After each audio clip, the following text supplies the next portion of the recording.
하다가 좀 궁금한 게 위에 앞에 보시면 되겠습니다. 항고심판 관련 논점을 보겠습니다. 항고심판.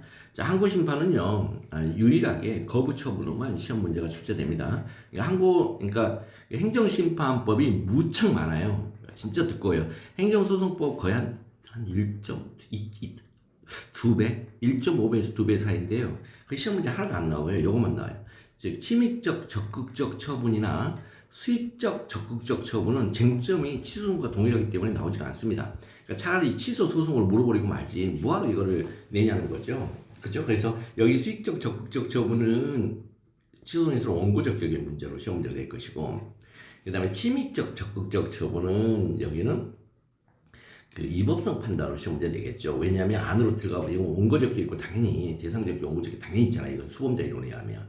근데 이건 수범자 이론에 의하면 최종의 대상은 제3자의 행정의 대상은 되지만 저게 안 된다. 원고적기를 따로 따져봐야 된다. 그래서 여기는 좀 문제가 있고 그런 식으로 시험 문제. 그러니까 이쪽에 시험 문제 내는 건 거의 없죠. 결국은 시험 문제 다 여기서 나오죠. 여기서. 그러니까 여기서 시험 문제를 낸다는 것을 우리가 충분히 알 수가 있죠. 일단 심판 청구 단계 한번 보겠습니다. 그 다음에 청구가 적법하면 그 다음에 이제 구제수단. 그 다음에 마지막 이제 본안이죠. 본안은 시험 문제 안 나옵니다. 본안은 어차피 취소 소송에서 물어보는 거예요. 본안에서 우리가 이미 배웠고 이제 준해지령으로. 그 다음에 재결의 종류 이제 바로 넘어가서 재결의 종류가 여러 종류가 있는데 그 재결의 종류별로 기속력의 내용들이 다르다. 기속력의 내용, 기속력에 따른 그럼 실효성, 이 재결의 실효성 확보 수단은 도대체 뭐냐? 이렇게 해가지고 이 지나가는 있잖아요. 요 테크가 달라요. 테크 거쳐가는 테크가 다릅니다. 이게. 그래서 한번 보겠습니다. 일단 심판 청구 단계는 반드시 행정심판법 5조를 꼭 머릿속에 얹혀놓고 있어야 돼요. 행정소송은 4조지만 행정심판은 5조예요. 3조와 4조, 행정소송은 3조와 4조, 행정심판은 5조. 5조 1호를 보면요. 여기 취소심판이 있고요. 5조 3호를 보면 음행심판이 있는데 이제 1호의 취소심판은 처분을 대상으로 해요. 그 다음에 3호의 음행심판은요. 여기는 거부처분하고 부작위를 대상으로 한다고 아예 적혀져 있어요. 그래서 거부처분을 그 대상으로 하고 있어요.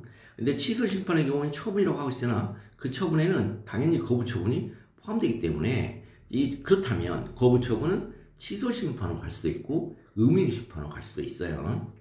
그럼 이제 청구가 적법하다고, 그러니까 취소심판의 청구도 적법하고 그 다음에 음행심판의 청구도 적법하다는 이런 가정을 가지고서 우리 한번 들어가 보자고요. 가구지사에 뭐가 있는지. 일단 행정심판법 3조에 집행정지하고요. 행정심판법 31조에 임시처분이 있습니다. 자, 행정심판법 30조의 집행정지는요. 자, 거부처분이 이 집행정지가 적용의 문제로 갑니다. 거부처분이 집행정지에 적용이 가능하냐 했더니 적용 불가능하다죠. 왜? 회복하기 어려운 손해가 없잖아요. 그죠? 우리 이미 봤잖아요. 취소송에서. 취소송과 동일합니다. 취소송과 동일해요. 그래서 회복하기 어려운 손해 자체가 없다. 그래서 행정심판법 제31조의 임시처분을 검토할 수밖에 없다. 왜? 31조 제3항 때문에. 3항에 뭐라고 나와 있냐면 집행정지가 가능한 경우에는 집행정지로 가야 되는데 집행정지가 불가능할 때만 와라. 그래서 임시처분이 뭐로 쓰이고 있어요? 보충적으로 쓰이고 있어요. 그러면 임시처분은 집행정지는 집행력이 있는 처분이고 하면 집행정지로 갈 수 있겠죠. 거부처분은 집행력이 아예 없잖아요. 그래서 임시처분으로 가게 됩니다. 행정심판법 30조 임시처분을 이제 넘어가면 거부처분이 임시처분의 인용결정 가능성이 있냐 이거. 그래서 한번 보시면 될 거고요. 재결로 가면 행정심판법 43조에 있는데요. 재결에는 각하와 기각이 있죠. 그런데 3항을 보면 43조 3항과 5항 꼭 기억해야 됩니다. 3항은 취소심판에서의 재결인데 취소심판 청구가 이유가 있다고 인정하면요. 여기에 3개가 나오죠. 처분 재결, 변경 재결, 변경 명령 재결. 이렇게 딱 3개가 나와요. 그래서 취소 재결은 이거는 형성력을 발휘하기 때문에 그냥 소급 무효가 일어나지만 변경은 A 처분에서 B 처분으로 변경하는 거죠. 그럼 이 재결청의 이 변경은 뭐죠? 재결청도 처분청이죠. 따라서 A의 직권 취소 후 B 처분의 새로운 발령입니다. 그 다음에 A 처분을 직권 취소한 다음에 B 처분 발령을 미용하는 겁니다. 이런 걸 머릿속에 기억을 하고 있어야 됩니다. 이게 왜 그렇게 되는지. 그 다음에 5장을 보면 자, 이 음행 심판의 청구가 이유 있다고 인정하면 여기서는 지체 없이 신청에 따른 처분, 그래서 처분 재결. 그 다음에 처분 명령 재결 두 개밖에 없어요. 처분 재결, 처분 명령 재결 두 개밖에 없습니다. 그러면 여기에 이 처분은요 형성 재결입니다. 형성 없는 처분이 나오는 거니까 없는 처분이. 그러니까 여기 변경은 다른 겁니다. 기속력 가면 행정심판법 제49조인데요. 여기는 2항하고 3항이 중요합니다. 자, 2항 보면요. 취소 재결입니다. 취소되거나 그다음 무효 확인되는 처분이 당사자의 신청을 거부하는 것을 내용하고 거부처분이죠. 거부처분. 그래서 거부처분 취소 재결이 나온 겁니다. 이거 어디서 나온 거예요? 거부처분 취소 심판에서요. 거부처분이 취소 심판으로 갈 것을 미리 재결해서 예견하고 있습니다. 지금. 그 다음에 3항은 뭐냐면 여기도 거부입니다. 거부했는데 지체 없이 이전의 신청에 대해 제의시에 취지했다는 처분한다. 여기서는 기속력의 재처분은 뭐죠? 거부처분 취소 재결이고 여기는요 명령 재결이죠. 의무이행 재결이죠. 의무이행 명령 재결이 여기서 나왔습니다. 둘 다 다릅니다. 2항과 3항. 그럼 재결의 실효성 확보 수단 가면 50조에 직접 적용을 하고 52조에 이 간접 강제가 있는데 50조 1항을 보겠습니다. 이혼에는 피청구인이 사망에도 불구하고 의무이행 재결 요거에도 불구하고 처분을 하지 아니하는 경우에는 어떻게 한다? 자, 기간을 정하여 서면으로 시정명, 그 다음에 시정을 명하는 그 기간에 하지 않은 직접 처분 갑니다, 이거. 처분의 성질이나 그 밖에 불가피한 사유로 위원회가 직접 처분할 수 없을 때는 그러하지 아니하다. 이제 그때는 이제 밑으로 내려가야 되겠죠. 자, 그 다음에 심판법 50조 2 1항은 여기는 뭐냐면 여기는 이제 간접강제입니다. 여기는 2항입니다, 2항. 여기 있습니다. 여기. 자, 이거 기억하셔야 됩니다, 이거 기억하셔야 됩니다. 그러니까 마구 가는 거 아니에요. 이거 선택형에서 시험 문제 꽤 많이 나옵니다. 이거는 마구 가는 게 아니고 그 50조 1항의 직접 처분은 언제 한다? 의무이행 명령 재결에서만 가능하다. 거부처분 취소 재결에서는 직접 처분 불가능하다. 그 다음에 50조 제1항에서는 자 혹은 또 사망 여기 사망도 들어옵니다. 이거 사망도 들어옵니다. 그러니까 2항도 있고 3항도 들어옵니다. 자, 그럼 이 3항은 언제 들어오냐? 요겁니다. 요거. 그 처분의 성질이나 그 밖에 불가피한 사유로 위원회가 직접 처분할 수 없는 경우에는 1로 내려갑니다. 1이. 3항에 따른 처분을 하지 않으면 1로 내려갑니다. 그래가지고 여기서는 취소 재결, 신청에 따른 처분 명령 재결 둘 다 가능하다. 이렇게. 그래서 이 의무이행 심판으로 시험 문제를 냅니다. 거부 처분 플러스 의무이행 심판 조합으로 시험 문제를 냅니다. 그래야 여기서도 50조 1항으로 갔다가 안 되네. 그래서 이 50조의 1항으로 넘어가게끔. 여기가 간접 강제죠.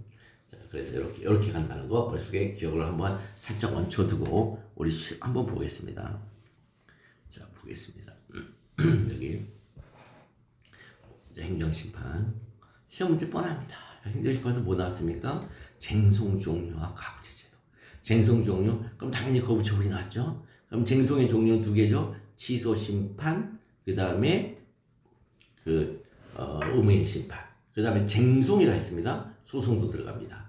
그러면 취소 심판, 취소 소송, 의무이행 심판, 의무이행 소송, 부재하기, 이보 확인 소송. 그래서 여기서는 의무이행 소송에 가능하냐에 대해서 두 줄을 써야 됩니다. 변시에서. 그런 얘기입니다, 이거. 한번 보겠습니다. 그래서 자, 여기 보면 갑이 취소송을 제기하기 전에 했습니다. 전에 이주대책 대상자 선정시청 거부행위에 대하여 행정심판을 제기하는 경우에 취할 수 있는 행정심판법상 심판 종류하고 가부제수단 쓰라. 그러니까 소재가 적법할 때 거기까지 잘라놓고 거기까지만 쓰래요.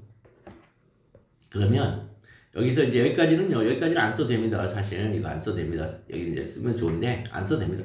그러면 이제 CBT니까 첫째 행정심판을 제기하는 경우에 취할 수 있는 행정심판법상 행정심판의 종류가 문제되고 그 다음에 둘째 그 가부제 수단이 문제된다. 이렇게만 쓰시면 됩니다. 1점입니다. 1점 이거. 그 다음에 그럼 그대로 내려와서 거부처분의 행정심판법상 행정심판의 종류 무조건 법조문 쓰면 됩니다. 그냥 법조문 쓰고 바로 사안의 경우 쓰시면 됩니다. 법조문. 그래서 5조 1호하고 그 다음에 2호하고 3호하고 이렇게 나갑니다. 그러면 이주대책 대상자 선정지 거부처분, 거부행위는 거부처분이 모르겠다. 이렇게 거부처분이라고 일단은 그걸 얘기를 해주고, 요걸 얘기해주고. 근데 이 거부처분 논증할 때, 여기에 하나의 논점이 하나 있죠, 여기에 논점이 하나 있죠. 어떤 논점이냐면요. 신청권 논점이 있습니다, 여기. 이 신청권은 조리상 신청권입니다, 이거. 조리상 신청권 논점이 있어가지고요. 그 조리상 신청권 언급을 해주면서, 거부처분이다. 이걸 얘기해주고, 행정심법 5조 1호 2호에 의하면은 항고심판의 청구, 즉 취소심판과 무효확인 심판의 청구가 가능하고, 그 다음에 2주 대책 대상 선정시 거부 행위는 거부 처분이니까 5조 3호에 의하여 무명의 심판의 제기도 가능하다. 원래 심판 청구를 하는데 청구라고 해야 되는데 원래요. 갑자기 왜 제기란 말을 왜 썼을까요? 이 제기란 말을 의외로 많이 씁니다. 교수님도 쓰시고. 그거는요. 그 행정소송법 18조 때문에 그래요. 거기 청구를 안 하고 제기라고 써놨어요. 2항, 3항 여기 가면. 자, 그 다음에 가구제 수단이 그건 뭐냐? 그랬더니 행정심판법상의 가구제 하고요. 한번 보겠습니다. 행정심판법상의 가구제 한번 보겠습니다. 행정심판법상의 가구제에는 행정심판법 30조의 집행정지와 31조상의 임시처분이 있다. 이거 써주시고 그 다음에 여기서 쓸 말들만 골라 쓰시면 됩니다. 이거 다 쓰는 게 아니에요. 3조 1항에 하면 원칙적 집행주의를 규정하고 2항 법문에 하면 예외적으로 이혼에는 예외적으로 이혼에는 예외적으로 이혼에는 집행정지를 할 수 있다. 집행정지를 결정할 수 있다. 이렇게 쓰시면 됩니다. 안에 있는 거 안 쓰셔도 됩니다. 이렇게 예외적으로 이혼에는 여기까지만. 그 다음에 집행정지를 결정할 수 있다. 그 다음에 예외적 집행정지 요건을 갖추더라도 행정심판법 3조 2항 단서에서 뭐라고 하냐면 효력정지의 보충성을 규정하고요. 그 다음에 사망에 의하면 집행정지는 공공복리의 중대한 영향을 미칠 우려가 있을 때도 허용되지 않습니다. 이런 건 지금 밑줄 친 것만 쓰시면 됩니다. 그 다음에 행정심판법 3조 제1항에 의하면요. 이혼에는 주어까지 쓰고 이혼에는 임시지위를 정할 필요가 있는 경우에 직권으로 또는 당사자의 신청에 임시처분을 결정할 수 있습니다. 안 써도 됩니다. 앞에 있는 것도 이렇게 이런 식으로 쓰시면 됩니다. 행정심판법상의 가구제 N은 두 개가 있는데 행정법 제3조의 집행정지와 31조상의 임시처분이 있다. 근데 행정심판법 제3조 1항에 하면 원칙적 집행정지를 규정하고 2항 법문에 하면 예외적으로 이혼에는 집행정지를 결정할 수 있다. 여기까지 써주고 예외적 집행정지 요건을 갖추더라도 행정심판법 3조 2항 단서에서 처분의 효력정지 보충성을 규정하고 사망에 하면 집행정지는 공공복리에 중대한 영향을 미치고 우리가 했을 때는 허용되지 않아요. 이렇게 허용되지 않으면 이제 어디로 간다? 임시처분 간다는 거죠. 행정법 30조 제1항에 이혼에는 임시지위를 정할 필요가 있는 경우에는 직권으로 또는 당사 시청에 임시처분을 결정할 수 있다. 이렇게. 자, 그 다음에 왜 그러면 안 되느냐를 써주시면 됩니다.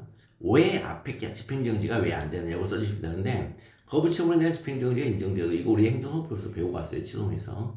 거부처분은 효력을 정지하는 데 그치죠. 효력정지. 왜냐하면 거부처분은 집행력이 없잖아요. 효력정지에 그칠 뿐이지만 임시처분이 인정된다면 본안 쟁송이 끝날 때까지 임시로 영업을 하거나 임시로 체류 등을 할 수 있는 법적 지위를 보장받기 때문에 거부처분에 대한 집행정지 허용 여부를 논할 실익이 없다. 여기 집행정지 허용 여부를 논할 실익이 없어요. 취소소송처럼 논할 실익이 없습니다. 아예 다 알고 있기 때문에. 그래서 행정심판위원회는 의뢰 거부행위가 위법 또는 부당하다고 상당히 의심될 경우로서 이로 인하여 갑이 받을 우려가 있는 중대한 불이익이나 갑에게 생길 급박한 위험이 이주대책 대상자에 선정되지 못할 향후 있을 주택 특공 등을 받지 못할 불이익을 방지하기 위하여 요거 쓰셔야 되겠죠. 요 표현이 나와야 되겠죠. 직권 또는 갑의 신청에 하여 갑에게 이주 대책 대상자로서의 지위를 지위를 임시적으로 인정하는 거죠. 지위를 임시적으로 인정하는 임시처분할 수 있다. 설문 해결 거부처분된 행정심판법상 행정심판 종류는 행정심판법 5조 각호의 항고소송이죠. 그 다음에 거부처분에 대해서는 가구제 수단은 임시처분이다. 지금 임시처분이 가능하다. 이렇게 쓰시면 되겠습니다. 지금 주어진 문제에선. 그 다음에 이제 여기도 마찬가지입니다. 여기도 보면은 딱히 어려운 건 없습니다. 시민단체가 행정심판을 제기하려는 거고 적절한 행정심판 유형을 물어봤어요. 8점짜리 유형. 그러면 적절한 행정심판 유형은 어려운 거 없습니다. 첫 번째 뭐예요? 행정심판법상 행정심판 유형에서 법정을 쓰시면 됩니다.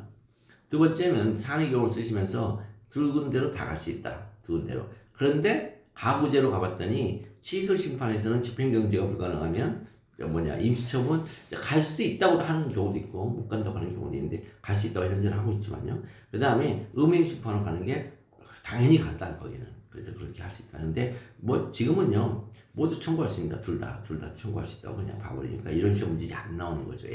진짜 옛날에 의미 있었던 시험입니다. 보십시오. 2018년입니다. 18년. 지금으로부터 거의 이제 10년도 전에 이제 거의 나오는 거죠. 이게 10년 거의 가까워서. 그러니까 시험 문제 안 나옵니다. 이거.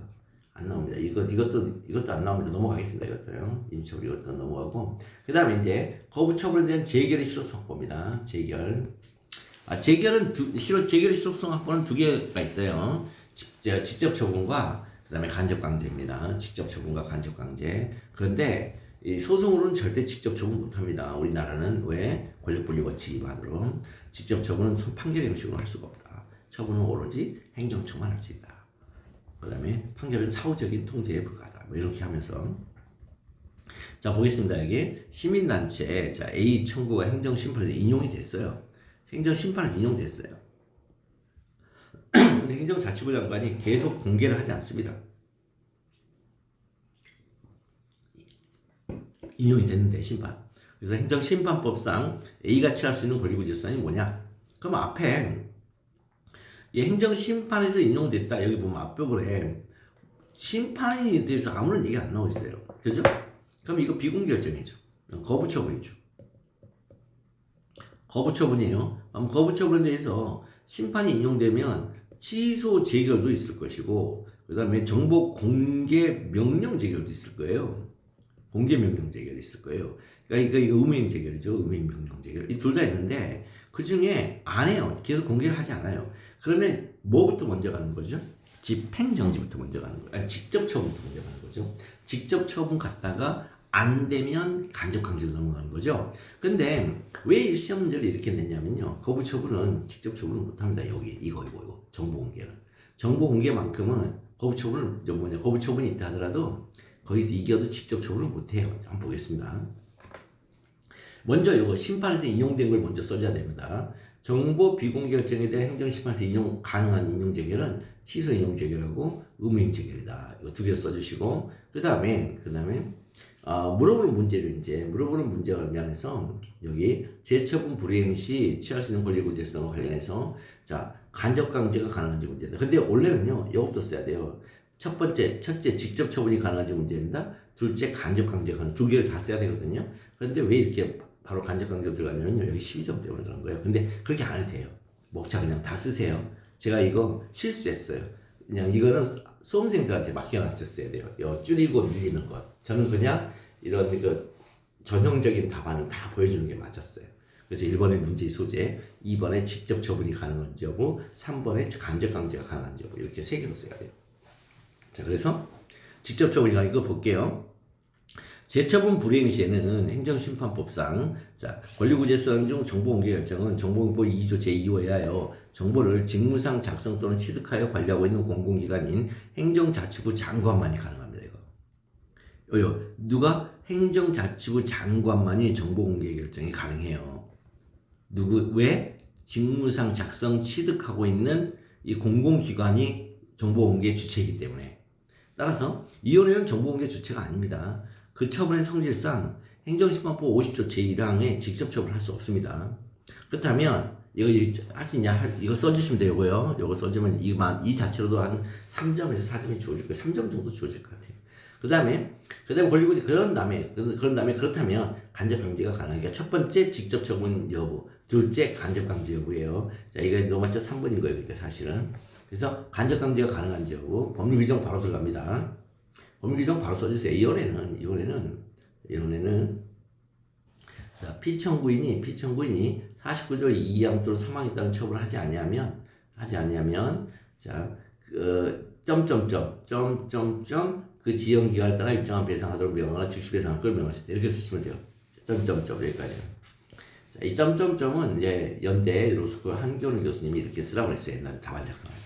사안의 경우, 자, 이혼에는 행정자치부 장관에게 상당한 기간을 정하고, 자, 피청구인이 그 기간에 이행하지 아니한 경우에는, 자, 그 지연 기간에 따라 일정한 배상을 하도록 명하거나 즉시 배상할 것을 명할 수 있다. 그리고 나서 꼭 여기에 넣어야 돼요. 심리적 강제수단이다. 요 말 안 나오면 쓰나만 합니다. 지금까지 썼던 말이. 지금까지 썼던 말 쓰나만 해요. 심리적 강제수단이다. 자, 심리적 강제수단은요, 결론이 뭐죠? 추심 못한다죠. 추심 불가능이죠. 이게 이제 결론입니다. 자, 그 다음에, 그러니까 강제수단이니까 수단의 건너편에는 목적이 있죠. 그러면 이 수단의 목적 달성이 뭐예요? 정보 공개죠. 정보 공개가 바로 이 간접 강제의 달성하고자 하는 목적이죠. 정보 공개를 해버렸어요. 근데 시간이 많이 걸려가지고 누적적으로 지연 배상액이 한 1,000만 원 쌓였어요. 그럼 지연 배상액도 주면서 정보 공개를 해야 되냐? 우리 판례가 아니야. 그 나오면 끝났어. 이렇게 되는 거예요. 왜냐하면 수단은 목적이 달성되면 수단성이 흡수되어 존재 가치가 상실됩니다.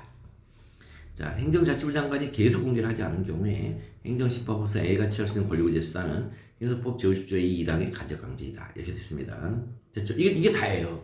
행정심판은 이게 다예요. 자, 그 다음에 이제 진짜 있잖아요. 빛의 속도를 우리가 지금부터 볼 건데 뭐냐면 자, 강학상 인가. 강학상 인가 있습니다. 인가. 인가는 있잖아요. 인가는 자, 기본행위 있죠. 기본행위. 자, 기본행위는 뭘로 나오죠? 문서로 나옵니다. 자, 문서에 처분권자 도장 찍기입니다. 처분권자 사인하기예요. 도장 찍기, 사인하기. 그러니까 여기 강학상 인가의 특징이 뭐냐면 굉장히 독특한 특징이 뭐냐면 처분서가 없어요. 처분서가 없다는 게 특징이에요. 그럼 처분서가 없으니까 어떻게 해야 돼요? 요 기본 행위의 문서를 다투면 됩니다. 이게 보충성 논입니다. 이게 그러니까 이 성질 자체가 보충적입니다. 왜 도장이 전부 다 내용 다 정해놓고 지들이 왔어요. 그러면서 이 내용대로 효과가 발생하게끔 좀 소위 말하는 보증 좀 써주세요. 이런 거에 우리 말로는 이제 법학적으로 인가를 하죠. 그래서 여기 이사침 승인의 법적 성질을 밝히고 의리 제기한 행정소송의 적법성을 검토하셔야겠습니다. 자, 그러면 자, 이사침, 자, 강사인가.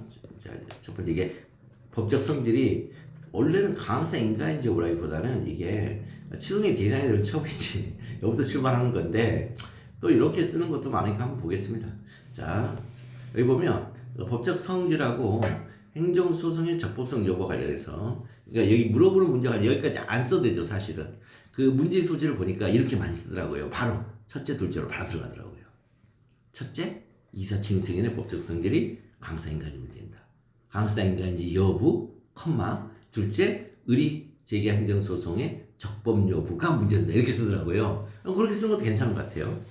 그러면 이사침 승인의 법적 성질이 강사인가인지. 강사인가는 뭐냐? 행정청이 당사자의 법률 행위를 자, 당사자의 법률 행위가 이게 문서입니다.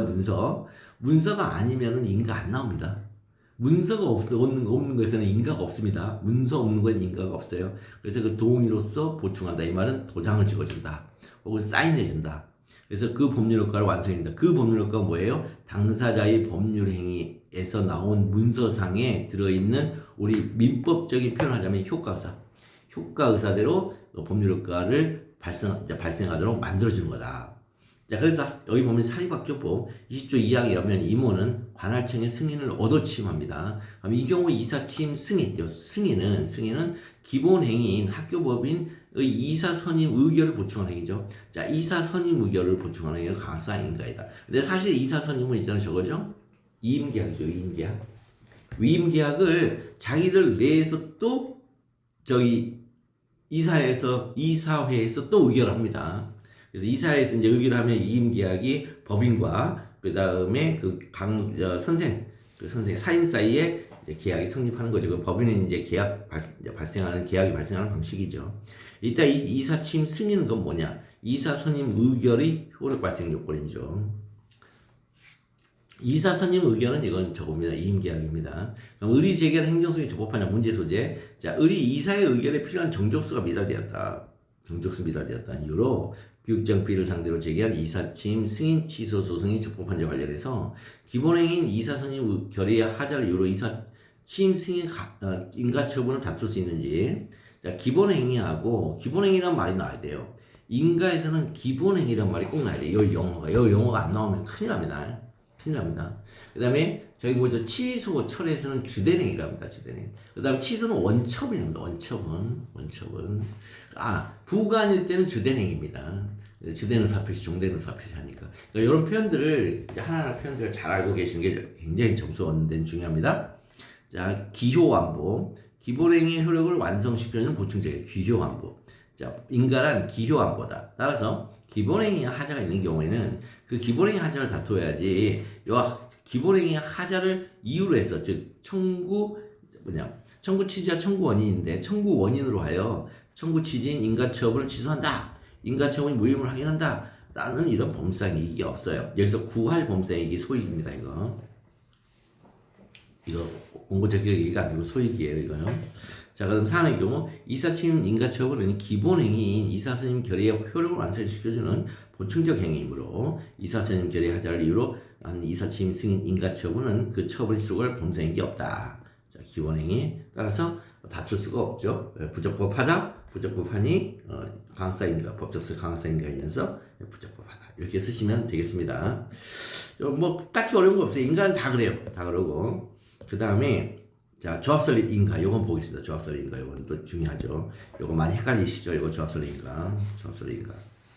여기 보면 자, 조합설립 인가의 법적 성질에 관한 설명하죠. 법적 성질을 설명하라고 했습니다. 다음 조합설립 인가가 있잖아요. 이게 취소의 대상이 되는 처분이냐. 두 번째는 이게 기속행위냐 재량행위냐 이게 문제가 되겠죠. 자, 보겠습니다. 여기서 자, 여기 문제는 이게 여기 점수가 지금 15점이나 줬거든요. 그러니까 이게 좀 여기 15점인데 이렇게 썼다는 것은 딱히 좋은 점수는 아니죠. 이렇게 쓴 거는 좋은 건 아니죠. 자, 보겠습니다. 일단은 이제 묻는 건 요거니까. 자, 여기 보면 이게 조합설립 인가의 법적 성질과 관련해서 요 인가가 조합설립 인가가 이게 조합설립 행위 효력을 완성시켜주는 행위냐. 완성이란 말은 인가란 말 강성인가? 아니면 조합에게 행정 주체로서의 지위를 부여하는 행위인지 문제된다. 이게 지위 부여하냐. 이게 중요합니다. 그래서 그대로 쓰면 자, 판례 종래 대법원은요. 종래 대법원은 법률상 효력을 완성시키는 보충행위라고 봤어요. 뭐가? 조합 설립 결의에 대해서요. 따라서 조합 설립 행위죠. 조합 설립 행위는 민법상 조합계약이라고 봤어요. 민법상 조합계약이니까 여기에 분쟁이 발생하면 민사소송을 가서 조합 설립 행위 부존재 확인 소송을 제기해라. 민법 민사소송이니까. 민사소송은 확인 소송을 한단 말이에요. 권리가 발생하면 이행 소송을 가지만 권리 이전의 문제로 가면 전부 다 확인 소송이에요. 그러니까 여러분들이 그 민사소송법 배울 때 확인 소송이 그렇게 많이 나오는 거예요. 그리고 확인 소송이 어떤 면에서는 정상적인 소송이에요, 사실은. 많은 소송이고. 그런데 현재는 뭐라고 하냐? 이게 단순히 사인들의 조합 설립 행위, 자, 민법상 조합계약이죠. 조합계약에 대한 보충 행위로서의 성질을 갖는 것에 그치는 것이 아니라, 요 표현이 되게 중요합니다. 법령상 요건을 갖출 경우 도시정비법상 주택 재건축 사업을 시행할 수 있는 권한을 갖는 행정주체, 권한을 갖는 행정주체로서의 지위를 부여하는 요거 외우셔야 됩니다. 일종의 설권적 처분의 성격을 갖는다. 요 표현 외우셔야 돼요. 일종의 설권적 처분 성격을 갖는다고 한다. 즉 일종의 설권적 처분의 성격을 갖는 처분이에요. 여기 인가라고 써도 돼요. 일종의 설권적 처분의 성격을 갖는 인가 이렇게 쓰는 거예요. 이렇게. 근데 이 인가하고 강학상 인가는 다른 인가예요. 그러니까 우리 판례는 인가를 이분하고 있어요. 강학상 인가와 일종의 설권적 처분의 성격을 갖는 인가 이렇게 둘로 나눠요. 우리 판례가 둘로 나누고 있어요. 이렇게. 근데 여기서 이제 자, 그치는 것이 아니라 여기 이제 굉장히 중요한 말이 되어버렸어요. 요 그치는 것이 아니라 옆에 나왔잖아요. 여기 그치는 것이 아니라 요 그치는 것이 아니라 해서 학설의 대입이 나옵니다. 자, 그치는 것이 아니라 요 말은요. 여기까지 왔는데 더하기 알파로 더 나간다. 이게 그치는 것이 아니라 있을 수 있고 여기까지 왔는데 여기를 점핑해서 다른 세계로 넘어갔다. 이게 그치는 것이 아니라 이렇게 둘로 익혀요. 문헌상. 우리 물리적 해석을 하니까 문헌상 그치는 것이 아니라 이거는 여기서 막다른 거 보면 딱 그치는 것이 아니라 또 나가는 길이 있네. 그래서 플러스 알파로 이거를 인가특허 겸유설이라고 그래요. 학설이 이걸 인가특허 겸유설이라고 그래요. 그 다음에 그치는 것이 아니라 여기서 딱 그치는 것이 아니라 점핑해서 전혀 다른 세계관으로 넘어가 버린다. 요게 판례가 말하는 일종의 설권적 처분의 성격을 갖는 인가예요. 요게. 그래서 판례는 여 그친다 용어를요 초월적 의미로 씁니다. 초월적 의미로. 그래서 사안의 경우 볼게요. 자, 도정법상 조합 설립 인가는 조합에게 행정 주체수 지위를 부여한 행위다. 자, 주체 지위 부여 행위, 지위 부여 행위. 그럼 요거는요 특허가 아닙니다. 특허 아니에요. 그러니까 특허는 뭐 협의의 특허, 광의 특허 이런 말 하는데 우리 판례는 협의의 특허만 알아요. 광의 특허 이런 거 몰라요. 우리 판례는. 협의의 특허가 뭐냐? 협의의 특허는 기본적으로 권리를 줘야 되는데 권리를 주려면 먼저 인격이 선존해야 된다고 봐요. 즉 권리를 줄 사람이 먼저 존재해야 돼요. 이거를 특허라 합니다. 그런데 이 일종의 설권적 처분 성격을 갖는 요 인간은 여기 설권이 뭐냐면 그 권자가 권리 능력이에요. 권리 능력. 권리가 아니고 권리 능력이에요. 권리 능력을 뭐예요? 설정해주는 처분이에요. 즉 무슨 얘기냐? 사람을 만들어주는 처분이지 이미 있는 사람에게 어떤 권리를 발생시키는 처분이 아니에요. 지위 부여가 이게 뭐냐? 사람으로 존재하게끔 해주는 행위다 이게. 그럼 이제 사람으로 이제 존재하니까 그 이후부터 얘가 공법상 계약도 할 수 있고 또 행정청의 지위도 있기 때문에 처분도 할 수 있고 이렇단 말이에요 얘가. 그래서 조합 설립 행위는 조합 설립 인가 처분이라는 행정 처분하는데 필요한 요건 중 하나에 불과한 거예요. 이제 무슨 얘기입니까 이거? 저거와 똑같습니다. 부지 사전 승인과 똑같습니다. 자, 부지 사전 승인이 먼저 나왔어요. 그럼 처분으로 혼자 존재하죠, 홀로. 그러다가 뒤에 원자력 건설과 처분하면 흡수되어 독립된 존재 가치를 상실하죠. 그런데 조합 설립 행위는 처분은 아닙니다. 근데 얘가 요건이에요, 사실은. 그 부지 사전 승인도 원자력 건설과 처분의 요건이. 근데 요건을 밖으로 빼냈어요. 먼저 하라고. 그러고 나서 뒤에 조합 설립 인가 처분이 나오잖아요. 그럼 요게 이 안으로 흡수됩니다. 근데 독립된 존재 가치는 없는 애예요, 얘는요. 독립된 존재 가치가 없어요. 그래서 이 안으로 흡수되는데 뭘로 흡수되냐면 절차로 흡수됩니다. 필요한 행정처분 하는 데 있어 필요한 요건 중 하나 절차적 요건으로 흡수돼요, 이거요. 거쳐가야 하는 절차로. 절차적 요건으로 흡수돼요, 이건요. 그러면 이게 뒤에 그러니까 얘가 이제 성격이 이제 들통났어요, 절차라고. 절차라고 들통이 났어요, 지금. 조합설립 인가 처분의 절차라고 들통이 났어요. 그러면 조합인가 처분이 발령되기 전에 절차의 성격으로만 존재할 때는 어떻게 되냐? 요거 공법상 행위죠. 그래서 이거 당사자 소송과 여기 당사자 소송과요. 조합설립 행위 무효 소송에 당사자 소송을 가게 됩니다. 이때 또 막 민사소송 간다는 이상한 사람도 있어. 제가 너무 깜놀해요. 그래서 거기서 따라서 조합설립 행위에 하자가 있다면 민사소송으로 무효를 받을 것이 아니라 얘가 이제는 뭐예요? 처분의 절차라고요. 인가 처분의 하나의 필요한 요건 중 하나, 요건이 준의 절용 중에 하나란 뜻이에요. 그 중에 절차 요건 중에 하나란 말이죠. 절차, 그러니까 공법행위잖아요. 공법행위니까 직접 항고소송의 방법으로 조합설립 인가 처분 무효 이걸 구하기도 해야 되고 요게 나오기 전에는 조합설립행위 무효 확인 소송이라는 당사자 소송을 제기하게 될 거다. 그런 뜻입니다. 설문 해결. 조합설립 인가의 법적 성질은 설립인가 신청을 한 조합이 법령상 요건을 갖출 경우 조합에게 도시정법상 주택 재건축 사업을 시행할 수 있는 권한을 갖는 행정주체, 권한의 행정주체 공법인으로서의 지위를 부여하는 일종의 설권적 처분이다. 여기까지만 썼는데 하나 빠졌죠. 이거 기속행위입니다. 기속행위. 이거 기속행위입니다. 이거요. 기속행위예요. 왜 기속행위냐면 땅을 뺐기 때문에 기속행위예요. 공익성이잖아요. 이거 공익사업이죠. 공익사업이 돼버리죠. 그래서 땅을 뺏는 국민의 땅을 뺏는 사업이 되면 이건 무조건 기속행위입니다. 자, 그 다음에 계속 같은 얘기가 계속 나옵니다. 그래서 법적 성질론, 그 다음에 조합인가의 하자의 정도냐 이거 쭉 보시면 이거 한번 봐볼까 이거. 자, 여기 보면 먼저 법적 성질 한번 봐보겠습니다. 판례하면 조합설립 인가 처분은 단순히 사인들의 조합설립 행위에 대한 보충에서 성질을 갖는 것에 그치는 것이 아니라 이거 나와야 된다. 이 표현이 나와야 돼요. 그치는 것이 아니라 여기서 이제 결의 대비 튀어나오니까 법령상 요건을 갖출 경우 도정법상 주택 재건축 사업을 시행할 수 있는 권한을 갖는 행정주체로서의 지위를 부여하는 일종의 설권적 처분의 성격을 갖는다. 일종의 우리 판례가 만들어 놓은 게 몇 개 있어요. 그죠? 법령에서는 법령 보충적 행정규칙 그거 얘기했었고 우리 판례가 만든 용어죠. 그다음에 여기 일종의 설권적 처벌 성격을 갖는 인가 이것도 우리 판례가 만든 말이고 그다음에 또 판례가 만든 말이 또 있어요. 저기 그 뭐죠? 그 국가배상법에서 부작이요.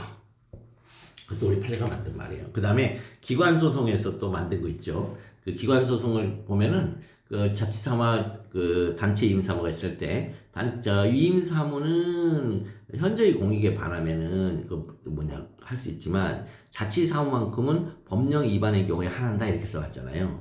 근데 법령 위반이 거기에 남용이 들어가는 했을 때 판례가 남용이 들어간다고 매우 독특하게 거기도 이론 구성을 했습니다. 그런 데서는 조금 시험 문제 나올 가능성이 있죠. 자, 조합설립 결의 하자가, 그럼 조합설립 인가의 하자가 되냐? 그랬더니, 자, 조합 설립 행위는 뭐다? 조합설립 인가 처분이라는 행정처분하는데 필요한 요건 중 하나다. 필요한 요건이 뭐다가 있다? 준해절형이 있다고 얘기해, 준해절형. 필요한 요건이 준해절형을 말해요. 근데, 그 다음에 통은 효력 발생 요건이고. 근데 이 중에 어디에 해당한다? 절차에 해당한다, 절차. 하나에 불과한 것이므로 조합설립 행위 하자가 있다면 직접 항고소송의 방법으로 조합설립 인가 처분의 시도 또는 무효하기는 구할 것이지 조합설립 결의에 있는 하자는 조합설립 인가의 하자가 된다. 그냥 바로 하자 흡수돼서 하자가 되어버린다. 흡수된다 말이야. 요건이니까. 조합설립 결의에 있는 하자의 정도는 어떻게 되는 거냐. 자, 그래서 여기는 법규의 중요한 부분을 위반한 중대한 것이고 객관적으로 명백하면 이제 명백하게 되는 건데 여기 법규의 중요한 부분이 이게 뭐냐 이게 그랬더니 자 주, 내, 절, 형 중에 내용의 기속 재량 이거 할 때 이거 뭐라 그래요? 적법 요건이라 하지 않아요 이거요? 적법 요건을 기속 재량 나눠야 알 수 있단 말이에요. 이게 바로 여기 말한다. 법규의 중요한 부분입니다 이게. 그리고 객관적 명복은요 이거 이제 법정주의입니다. 법정주의를 말해요. 그러면 이제 이걸 한번 봐보면 이제 알 수 있겠죠. 법정주의를 말하는데 4분의 3 동의 요건 이런 거 보면 자 4분의 3 자, 동의 요건을 충족하지 못한 경우 조합설립 결의는 위법할 뿐만 아니라 하자가 중대하다고 볼 수도 있는데 문제는 토지 또는 건축물 소유자의 3분의 3 이상의 문헌적 의미가 명확한 것은 아니고 다의적으로 해석될 여지가 충분히 있는 점에 비추어서 객관적으로 명백하다고 할 수 없어서 자, 이건 취소사유다. 이 말은 뭐냐면요. 요 말은 요 말 때문에 그래요. 토지 또는 건축물 소유자라는 말 때문에 그래요. 우리 법학에서는요. 이게 더하기 개념이거든요. 여기 원래. 토지 또는 건축물 소유자인데 이게 또는이란 말이 법학에서는 세 개예요. 토지 소유자, 건축물 소유자, 토지 플러스 이렇게 세 개로 나누는 걸 또는이라고 붙여요. 그런데 토지 소유자 그 다음에 아니면 and then 건축물 소유자 이렇게 읽혀지기도 해요 이게. 근데 법학에서 이렇게 하고 있지만 근데 이게 누구나 다 통일되지는 않고 있으니까 이게 문헌적 의미가 명확하지 않아서 명백한 법기관이 아니다. 그래가지고 이렇게 취소 사유로 돌리고 있어요. 자, 그런 얘기고요. 어려운 거 아니죠, 그죠? 어렵지 않습니다. 그다음에 넘어가서 보자. 저슬인가 다 했으니까 다 넘어가고. 엄청나게 이거 많이 나왔어요 문제가. 그다음에 나왔고, 여기 인가 끝나고 자 조금만 쉬었다가 부간부터 한 번 더 보도록 하겠습니다.